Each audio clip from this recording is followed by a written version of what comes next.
नमस्कार, आप देख रहे हैं विशेष और मैं हूं पूनम शर्मा। मकबूल फिदा हुसैन की जिंदगी का सफर खत्म हो गया। उस जिंदगी का जिसमें शोहरत की सतरंगी चमक के साथ विवादों का वो काला रंग भी था, जिसने इस बेमिसाल फनकार को हिंदुस्तान छोड़ने के लिए मजबूर कर दिया। हुसैन साहब ने इस दुनिया को अलविदा कह दिया और रवाना हो गए बर्फ से भरे आकाश पर सफेद रंग से चित्र बनाने की तमन्ना पूरी करने।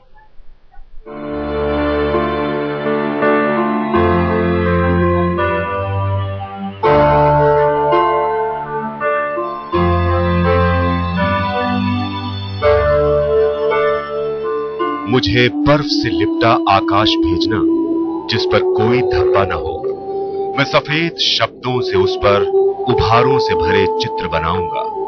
जिस समय मैं चित्र बनाऊं तुम आकाश को हाथों में थामे रखना, क्योंकि अपने कैनवस का तनाव मेरे लिए अपरिचित है। पानी में रंग घोलकर आसमान के कैनवस पर चित्र बनाने की तमन्ना रखने वाले मकबूल फिदा हुसैन ने इस धरती को अलविदा कह दिया।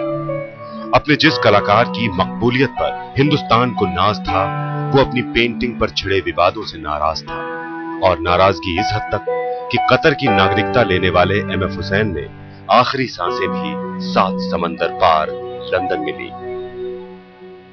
अपने देश, अपनी मिट्टी से कोसों दूर लंदन के इसी रॉयल ब्रॉम्पटन अस्पताल में एमएफ हुसैन ने अपनी आखिरी सांसें ली।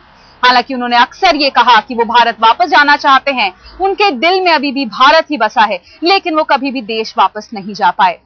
और उनके नजदीकी लोगों का कहना है कि अब उन्हें लंदन में ही दफना दिया जाएगा। नहीं रहे एमएफ हुसैन, लंदन में हुआ निधन। एमएफ हुसैन 2006 से ही हिंदुस्तान से दूर थे। पिछले 5 साल में उनका ज्यादातर वक्त दुबई और लंदन में बीता। वो फिलहाल लंदन में थे और पिछले करीब 1.5 महीने से बीमार थे।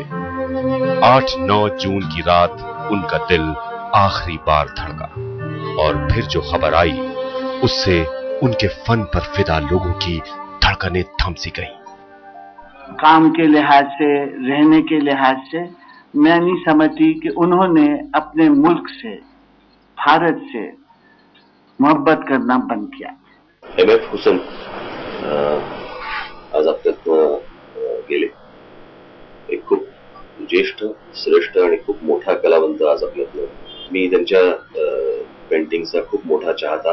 त्यांच्या चित्रातला एक बोल्डनेस जो असायचा, एक आत्मविश्वास जो असायचा लाईन मध्ये, किंवा रंगसंगती हा जो भाग असायचा।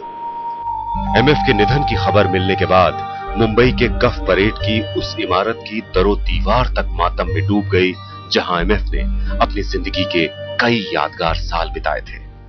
मकबूल फिदा हुसैन आज हमारे बीच नहीं रहे। वो शख्स जिसने अपने काम से न सिर्फ बहुत नाम कमाया, बल्कि कंट्रोवर्सीज में भी फंसे रहे।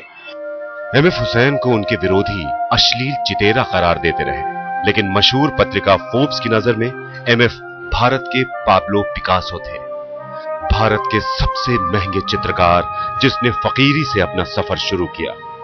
अपने सफर में एमएफ कुछ खोज रहे थे। उनकी पेंटिंग का सफर उसी खोज से शुरू हुआ और उसी में खत्म हो गया।